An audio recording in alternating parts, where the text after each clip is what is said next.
रुके भी, जो कि लोकसभा का चुनाव था, और इन 20 महीनों में पश्चिम चंपारण से चल के पूर्वी चंपारण, शिवहर, सिवान, गोपालगंज, सिवान, छपरा, वैशाली, समस्तीपुर, मुजफ्फरपुर, सीतामढ़ी, दरभंगा, मधुबनी, खगड़िया, बेगूसराय, सहरसा होते हुए हम लोग अभी मधेपुरा पहुंचे हैं 2 दिन पहले। मधेपुरा में मैं अभी 15-20 दिन रहूंगा। प्रयास होगा कि हर प्रखंड में जहां तक हो सके, जितने गांव में, जितने पंचायत में जाने की जरूरत है वहां जाएं। हर गांव में जाना संभव नहीं है, लेकिन इतने दिन मधेपुरा में जरूर रहेंगे ताकि यहाँ के हर प्रखंड, हर पंचायत की समझ बन जाए।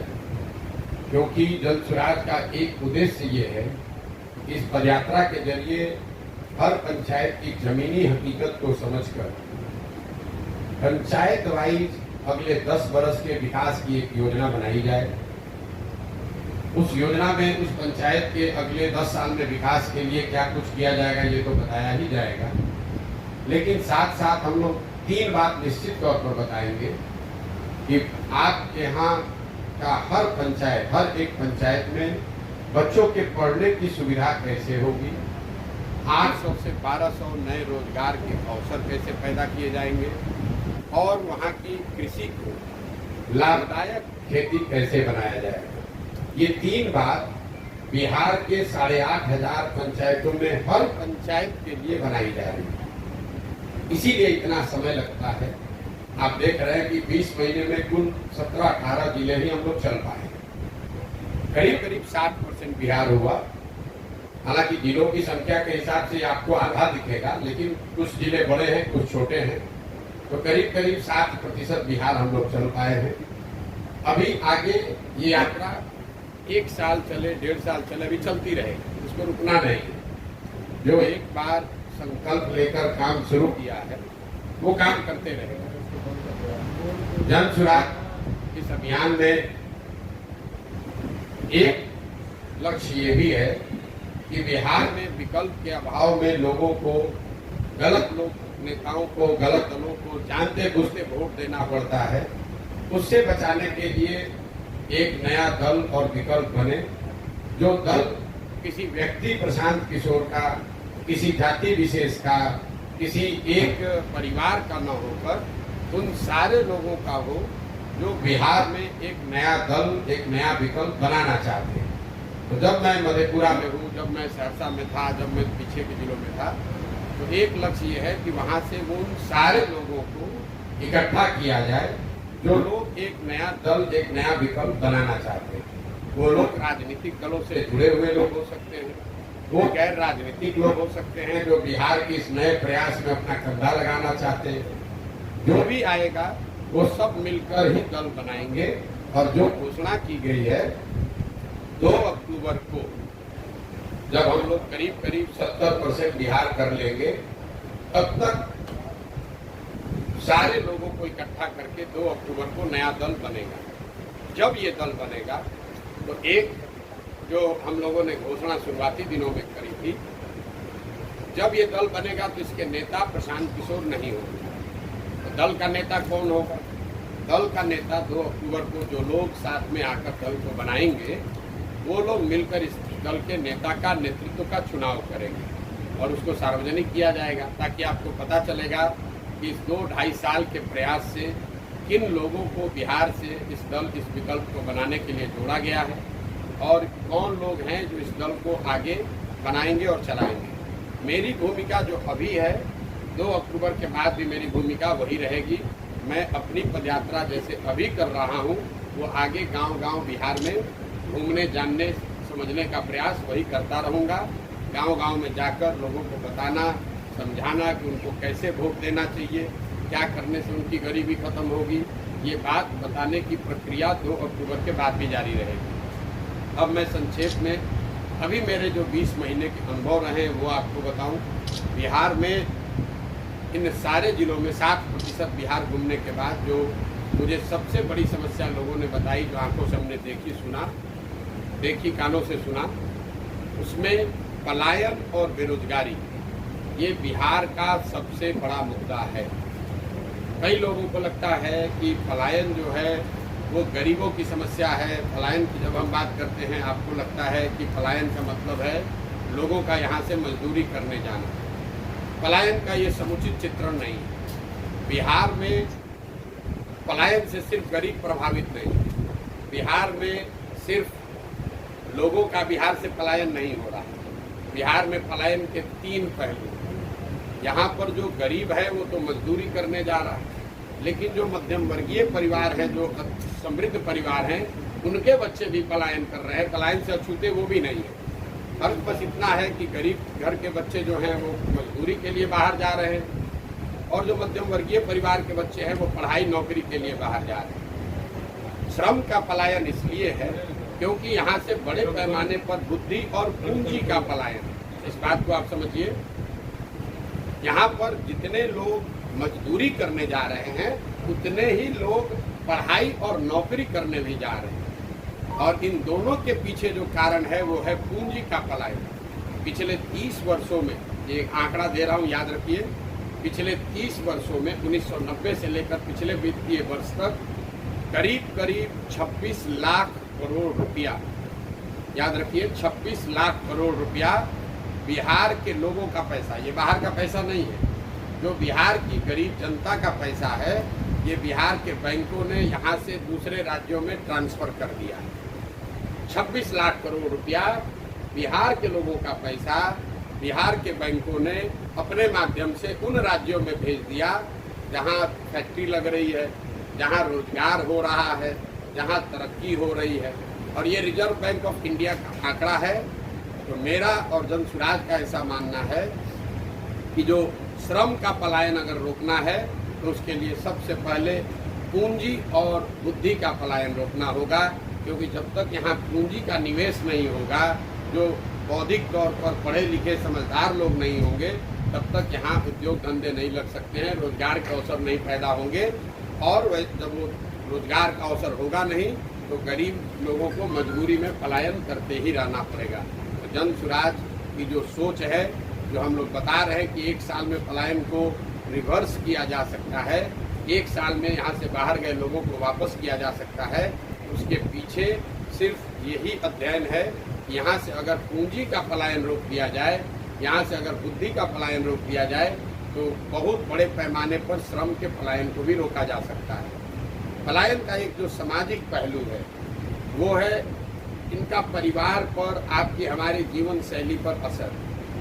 आप जब बिहार के गाँव में जाते हैं तो आपको बच्चों से मुलाकात होगी, आपकी मुलाकात महिलाओं से होगी, आपकी मुलाकात बुजुर्गों से होगी। ज़्यादातर गांव में नवयुवक रह ही नहीं रहे हैं या उनसे आपकी मुलाकात नहीं होगी।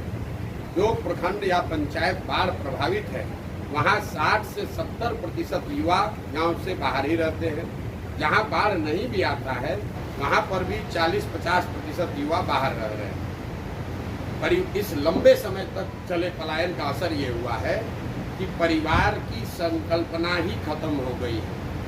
शायद ही कोई आपको घर ऐसा मिलेगा जहाँ पर आपको पति पत्नी बाल बच्चे और माता पिता एक साथ रहते हुए मिले। लोगों ने एक तरीके से उनके मानस पटल पे ये चिन्हित हो गया है कि नौकरी करने का मतलब है कि लड़का बाहर जाएगा, और जब तक उसकी शक्ति है, ताकत है, जवानी है, तब तक वो बाहर नौकरी करेगा। जब वो बूढ़ा होगा तो वापस आएगा, और जो घर में नया लड़का होगा वो वापस बाहर जाएगा। इससे परिवारों की संकल्पना खत्म हो गई है। होली दशहरा लोग साथ में मनाने की जो भावना कभी रही होगी, जो परिपाटी थी, वो धीरे धीरे खत्म हो गया है। छठ और परिवारों में होने वाले शादियों को छोड़ दें तो परिवार शायद ही कभी इकट्ठा होता है। बेरोजगारी और पलायन के बाद जो बेरोजगारी का मामला है उसमें खाली आपको आंकड़ा दे देता हूँ।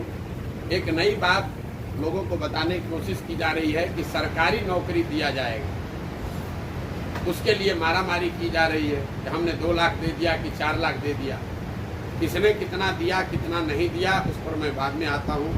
पहली बात कि पिछले महागठबंधन की सरकार ने जो नौकरी का दावा किया है ये सरासर गलत डाटा है, आंकड़ा है, लोगों को बेवकूफ़ बनाया जा रहा है। जिन 2 लाख शिक्षकों की नियुक्ति के बारे में सरकार दावा कर रही है कि हमने बहुत लोगों को नौकरी दे दी, उसमें करीब करीब 30% वो लोग हैं जो पहले से नौकरी कर रहे थे, वो नियोजित शिक्षक के तौर पर काम कर रहे थे, अब उनका सर्विस कंडीशन बदलकर अब वो राज्य कर्मी के तौर पर काम कर रहे हैं। ये नए लोगों को नौकरी नहीं मिली है, इस बात को आप स्पष्ट कर लीजिए। बाकी जो लोग बच गए 1.5 लाख के आसपास, क्योंकि सरकार ने एग्जैक्ट आंकड़ा जारी नहीं किया, जो बाकी लोग बच गए हैं उसमें आधे से ज्यादा लोग करीब करीब 14-15 अन्य राज्यों के लोग हैं जिनको आकर ये नौकरी मिली। तो मेरा अपना अनुमान है कि बिहार में 40-50 हजार से ज्यादा लोगों को नई नौकरी नहीं मिली है। और मैं पिछले कई महीनों से ये बात कर रहा हूँ, ये मांग कर रहा हूँ कि सरकार को ये आंकड़ा जारी करना चाहिए कि आखिर बिहार में कितने नए लोगों को नौकरी दी गई। सर्विस कंडीशन को चेंज करने को हम नई नौकरी नहीं मान सकते। दूसरे राज्य के लोग आकर नौकरी कर रहे हैं, उससे बिहार के लोगों का कोई फायदा नहीं हुआ। लेकिन जो बड़ी बात है, क्या सरकारी नौकरी से बिहार का भला हो सकता है? क्योंकि नौकरी चाहे 50,000 मिला हो या 2 लाख, 30-32 वर्ष से जो लोग यहाँ राज कर रहे हैं, लालू जी, नीतीश जी, दोनों आपस में झगड़ रहे हैं कि ये नौकरी किसने दिया। हम कह रहे हैं कि आप दोनों का दावा मान लीजिए, उन्हीं को क्रेडिट दे दीजिए। एक आंकड़ा आपको दे रहे हैं, बिहार में चपरासी से लेकर मुख्य सचिव तक, चपरासी से लेकर मुख्य सचिव तक, नियोजित हो, कॉन्ट्रेक्चुअल एम्प्लॉय हो, रेगुलर एम्प्लॉय हो, सबकी संख्या अगर आप जोड़ दीजिएगा तो कुल जमा 1.97%, मतलब 2% से कम लोग ही सरकारी नौकरी करते हैं। तो जो लोग ये दावा कर रहे हैं कि सरकारी नौकरी से आपका जीवन बदल जाएगा, वो बिल्कुल आपको भरमा रहे हैं, आपको गलत सपना दिखा रहे हैं। पिछले 75 साल में 1.97% लोगों को सरकारी नौकरी मिली है। उसमें 40-45 वर्ष कांग्रेस का राज शामिल है, उसमें नीतीश और भाजपा का डबल इंजन का सरकार शामिल है, उसमें लालू राबड़ी जी का 15 साल सामाजिक न्याय का सरकार शामिल है। सबके प्रयास के बाद भी सिर्फ 2% लोगों को ही नौकरी मिली है। तो ये जो भ्रम फैलाया जा रहा है कि सबको नौकरी मिल जाएगी, ये सिर्फ समाज को लॉलीपॉप दिखाकर वोट लेने की राजनीति है। पूरे दुनिया में ऐसा कहीं कोई प्रमाण नहीं है कि 13 करोड़ आबादी वाले समाज में, राज्य में सरकारी नौकरी के जरिए बेरोजगारी दूर किया जा सकता है। दुनिया में इस बात का जरूर प्रमाण है कि अगर लोगों को अच्छी शिक्षा दे दी जाए, उनको स्किल दे दिया जाए और उनको काम करने की सुविधा और पूंजी दे दी जाए, उससे उनको रोजी रोजगार मिल सकता है, उससे उनकी गरीबी दूर हो सकती है।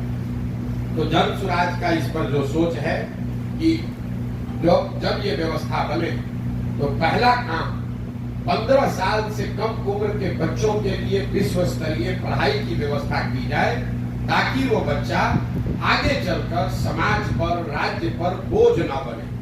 इसी समाज में जो लोग पढ़ लिख गए हैं, नौकरी कर रहे हैं, अपने पैर पर खड़े हो गए हैं, उनको सरकार से 4 किलो अनाज नहीं चाहिए, उनको इंदिरा आवास योजना के लिए लड़ाई नहीं करना है, उनको 400 रुपया का पेंशन नहीं चाहिए।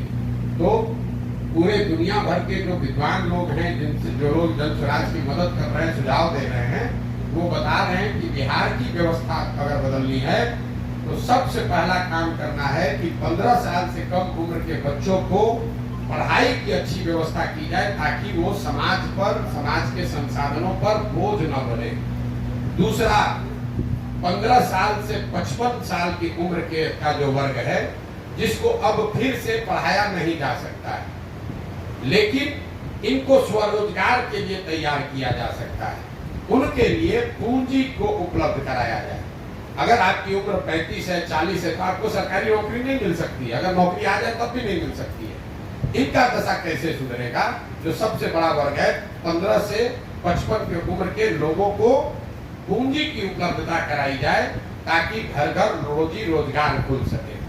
और 55-60 से ज्यादा उम्र के जो लोग हैं, समाज की जिम्मेवारी है कि उनकी जीवन स्तर को बेहतर करने के लिए कम से कम उनको 2000 रुपया पेंशन की व्यवस्था की जाए, ताकि वो लोग जो अब शारीरिक तौर पर मजदूरी करने की स्थिति में भी नहीं है, पढ़ाई तो स्वाभाविक तौर पर वो नहीं कर सकते हैं, रोजी रोजगार नया कुछ कर नहीं सकते हैं, उनका जीवन यापन एक इज्जतदार नागरिक शहरी के तौर पर बीते, इसके लिए उनको 2000 रुपये महीने की व्यवस्था की जाए। और ये तीनों काम बिल्कुल किया जा सकता है। कोई कहेगा भैया शिक्षा कैसे सुधरेगा, तो शिक्षा को लेकर बिहार सरकार केंद्र सरकार दोनों के पैसे को जोड़ दीजिए तो करीब करीब 50,000 करोड़ रुपया हर साल बिहार में खर्च हो रहा है बच्चों के पढ़ाई के लिए। 50,000 करोड़ रुपया, और 50 बच्चे भी अच्छी शिक्षा नहीं पा रहे हैं। जो जनसुराज की सोच है, विजन है कि अगर इसमें से 1/3 पैसा 15,000 करोड़ रुपया भी हर साल नई शिक्षा व्यवस्था बनाने पर खर्च किया जाए तो हम लोगों का अनुमान है कि हर प्रखंड में, नेतरहाट का आपने नाम सुना होगा, नेतरहाट के स्तर के विद्यालय अगर हर प्रखंड में एक विद्यालय खोलना हो तो करीब करीब 15 से 20,000 करोड़ रुपया उसका सालाना खर्च आएगा। जनसुराज की ये सोच है कि जो अभी शिक्षा पर खर्च हो रहा है उसका 1/3 पैसा हर प्रखंड में एक ऐसा विश्व स्तरीय विद्यालय बनाने पर खर्च किया जाए। और अगर हर साल हम लोग एक विद्यालय अच्छा वैसा बनाएंगे तो अगले 5 साल में हर प्रखंड में 5 ऐसे विद्यालय बन जाएंगे जिसका स्तर नेतरहाट का होगा। मॉडल ये है कि हर गांव में स्कूल बनाने के बजाय, हर बच्चे तक अच्छी शिक्षा पहुंचाने के बजाय हर बच्चे को अच्छे शिक्षण संस्थान में पहुंचाया जाए। ये दुनिया में जितने बड़े देश हैं जहां पर भी शिक्षा में आमूलचूल परिवर्तन लाया गया है, आप फिनलैंड चलिए, स्कैंडिनेवियन कंट्री में डेनमार्क चलिए, स्वीडन चलिए, दूसरे जो देश हैं न्यूजीलैंड चलिए, जहां पर शिक्षा में आमूलचूल परिवर्तन लाया गया है, उन देशों में सरकारों ने हर गांव में विद्यालय नहीं बनाया, उन्होंने अच्छे विद्यालय बनाए और लोगों को मोबिलिटी दे दी, बस की सुविधा दे दी, स्कूल बस की सुविधा दे दी, ताकि लोग अपने बच्चों को अच्छे शिक्षण संस्थाओं में भेज सकें। आप शहरों में भी देखते हैं, मधेपुरा में देख लीजिए, पटना में देख लीजिए, दिल्ली में देख लीजिए, आपके घर के बगल में जरूरी नहीं है कि अच्छा स्कूल है, लेकिन आप अपने बच्चे को स्कूल बस से भेजते हैं, आधे घंटा में बच्चा आपके अच्छे स्कूल में पहुंच जाता है। तो जनसुराज ने जो परिकल्पना की है कि हर प्रखंड में बिहार में अगर 5 अच्छे विद्यालय बना दिए जाएं तो और स्कूल बस की बढ़िया व्यवस्था बना दी जाए तो कोई भी छात्र 15 से 20 मिनट में अपने घर से स्कूल बस के माध्यम से स्कूल तक पहुंच जाएगा।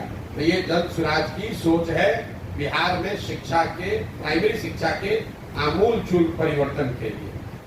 दूसरा जो मैंने आपको बताया कि 15 साल से 55 साल की उम्र के लोग जो बाहर जाकर मजदूरी कर रहे हैं या यहाँ पर मजदूरी कर रहे हैं, उनके हाथ में बैंकों के माध्यम से सस्ते दर पर पूंजी उपलब्ध कराया जाए ताकि आप अपना कोई ना कोई रोजी रोजगार कर सकें।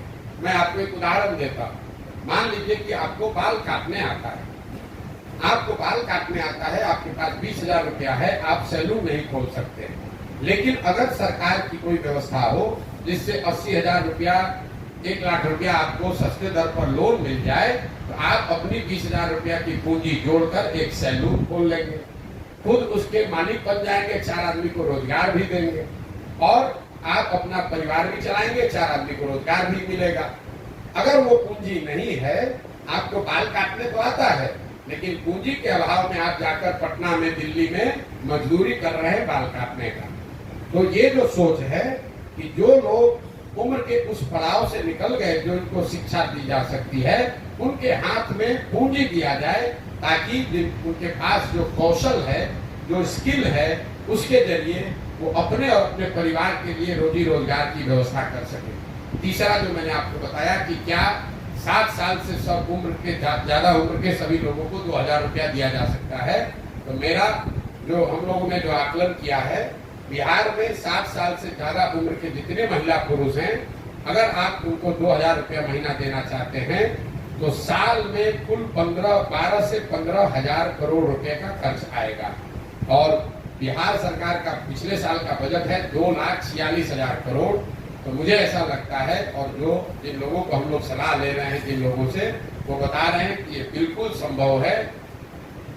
2.5 लाख करोड़ के बजट से 12,000 करोड़ रुपया बिहार के सबसे वल्नरेबल सेक्शन के लिए निकाला जा सकता है। तो ये जन स्वराज के 3 जो बड़े संकल्प हैं कि जब ये व्यवस्था बने तो 15 साल से कम उम्र के बच्चों के लिए अगले 5 वर्ष में अच्छी शिक्षा की व्यवस्था की जाए, 15 से 55 साल के लोगों के लिए पूंजी की व्यवस्था की जाए और 55-60 से ज्यादा उम्र के लोगों के लिए 2000 रुपया महीना की व्यवस्था की जाए।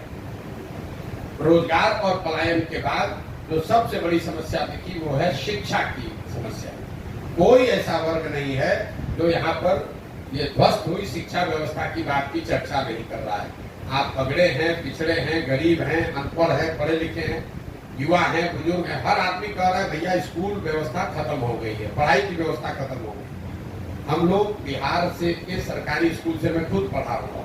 बिहार में सरकारी शिक्षा कभी बहुत अच्छी नहीं थी, लेकिन हर प्रखंड में, डिस्ट्रिक्ट में 2-4 विद्यालय ऐसे जरूर थे जहां पढ़कर आप अपना जीवन सुधार सकते थे। ये नीतीश कुमार के राज में जो समान शिक्षा नीति लागू करने के चक्कर में इन्होंने पूरी शिक्षा व्यवस्था को ध्वस्त कर दिया है।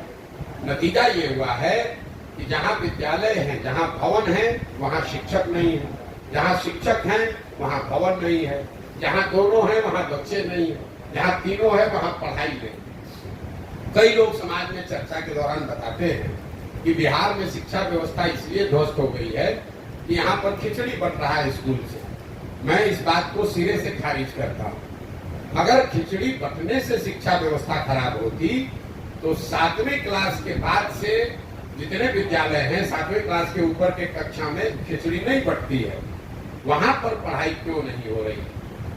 कुछ लोग ये कहते हैं कि यहाँ के शिक्षकों की जो क्वालिटी है, नियोजित शिक्षक जो हैं उनकी वजह से शिक्षा व्यवस्था खराब होगी। इस बात में भी पूरी सच्चाई नहीं है। अगर सिर्फ नियोजित शिक्षकों की वजह से शिक्षा व्यवस्था खराब होती तो आप मुझे ये बताइए कि पटना साइंस कॉलेज में, पटना कॉलेज में, सीएम साइंस कॉलेज में, लंगर सिंह कॉलेज में पढ़ाई क्यों नहीं हो रही है? वहां पर तो नियोजित शिक्षक नहीं पढ़ा रहे, वहां पर तो खिचड़ी नहीं बट रही है। अगर आप शिक्षा की बदहाली को समझना चाहते हैं तो अगर इसको आपको ध्यान से देखना पड़ेगा। इसकी बदहाली का कारण यह है कि समाज और सरकार, मैं अंडरलाइन कर रहा हूं, समाज और सरकार कहीं न कहीं दोनों की प्राथमिकताओं में शिक्षा है ही नहीं। सरकार ने शिक्षा व्यवस्था को इस तरह से खत्म कर दिया है कि सारे बच्चे अनपढ़ रहे, मजदूर रहे, ताकि 4 किलो अनाज पर, सरकारी नौकरियों के रेवड़ी के नाम पर, कुछ सरकारी बेनिफिट के नाम पर उनको वोट मिलता रहे। समाज से गलती ये हुई है कि समाज ने भी अब शिक्षण संस्थाओं को पढ़ाई का केंद्र न मानकर सरकारी सुविधा बांटने वाला केंद्र मान लिया। आप गांव में रहते हैं, आपके विद्यालय से अगर खिचड़ी ना मिले बच्चे को तो आप जाकर हल्ला मचाते हैं कि खिचड़ी नहीं मिल रहा। अगर आपको पोशाक का, साइकिल का पैसा नहीं आया तो लोग बताते हैं कि भैया पोशाक का पैसा नहीं आया है, साइकिल का पैसा गुरुजी नहीं दे रहे हैं। लेकिन गांव में लोग ये नहीं बता रहे हैं कि यहाँ गणित का टीचर नहीं है, यहाँ हिंदी की पढ़ाई नहीं हो रही है, या यहाँ कक्षा नहीं लगता है।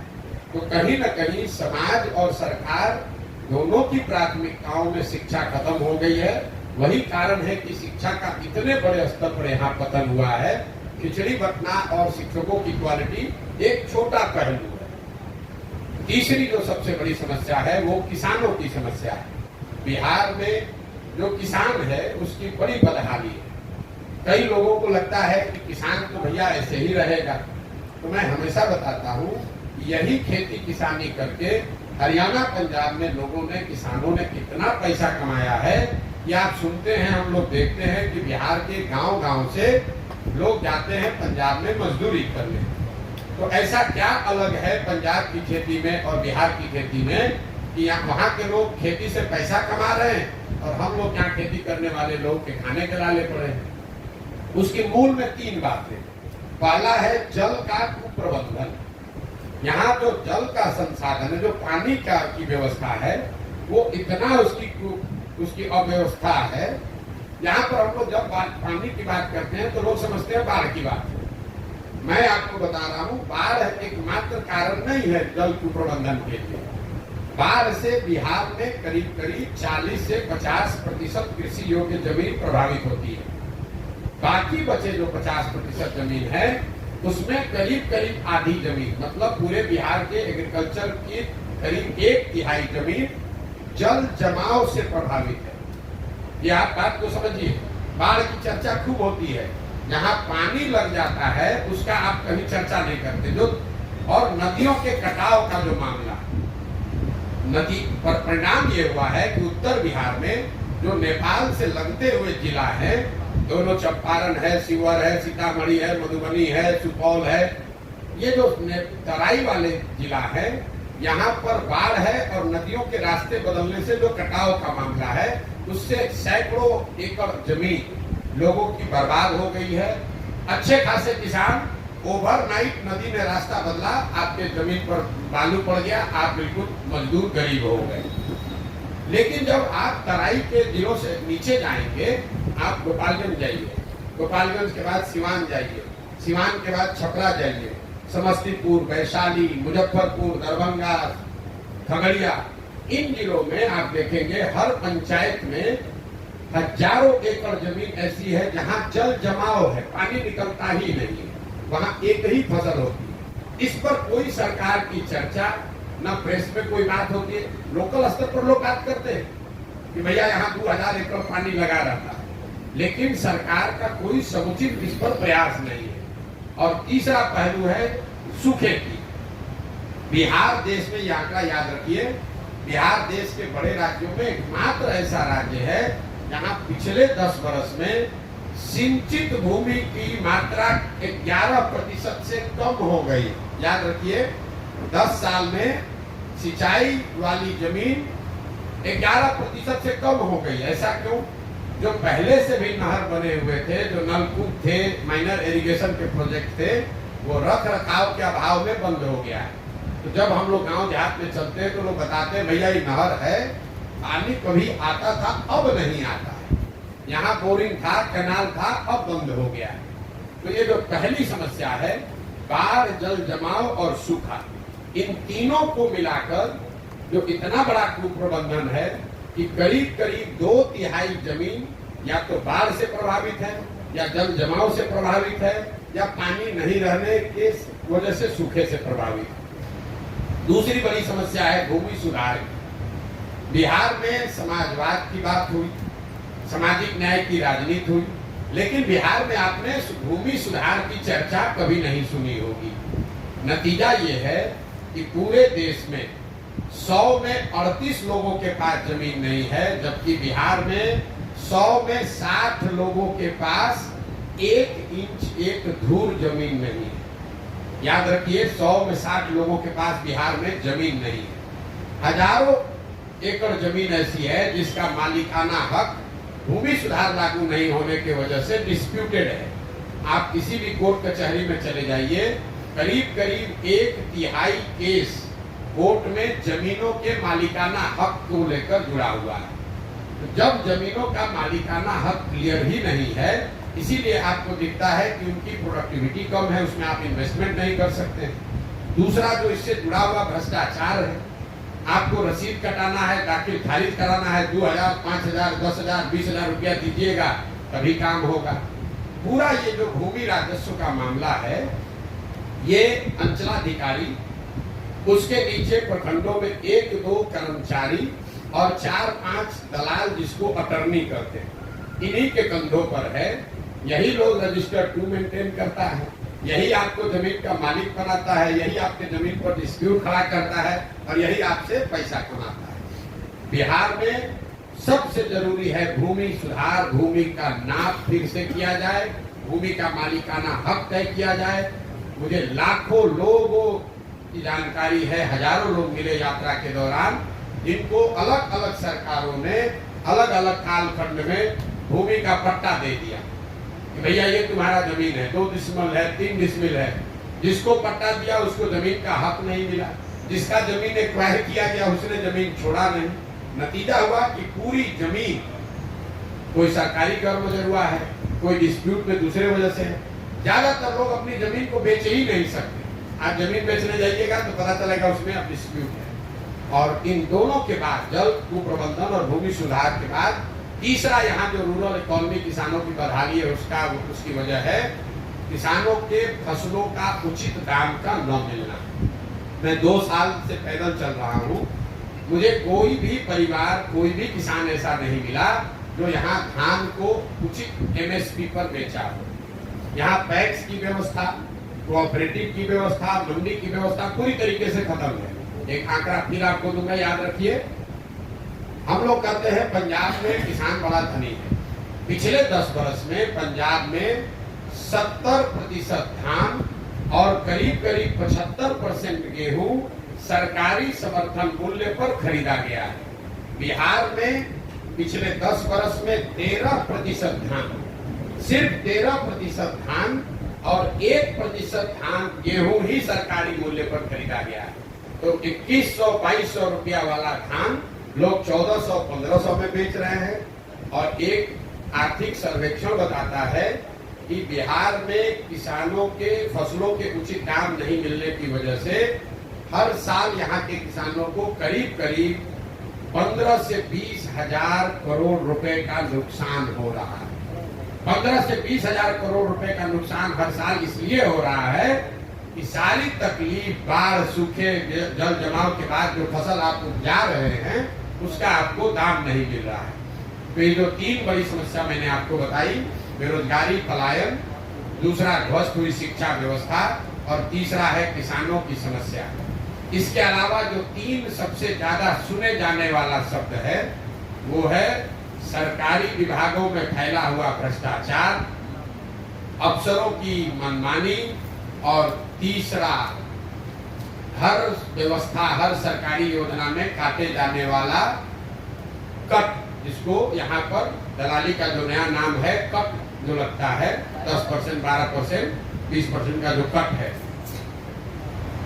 कोई ऐसा डिपार्टमेंट नहीं है जहां लोग बताते हैं कि 2-4-5 हजार रुपया दिए बगैर काम हो सकता है। चाहे आपको राशन कार्ड बनाना हो, चाहे जमीन का दाखिल खारिज कराना हो, चाहे आपको पासपोर्ट बनाना है, जातीय प्रमाण पत्र बनाना है, कोई भी ऐसा काम सरकारी नहीं है जहां बिना पैसा दिए हुए आपको काम कर हो जाए। ये सिर्फ सामान्य लोगों के लिए नहीं है। जो चुना हुआ जनप्रतिनिधि है वो भी बता रहा है कि बिना पैसे के हम मुखिया हैं लेकिन कोई काम हो नहीं सकता है। दूसरा, जो ये सरकारी अफसरों की तानाशाही, अफसरशाही जो शब्द है, बिहार में लोगों ने अपराधियों का जंगल राज देखा है।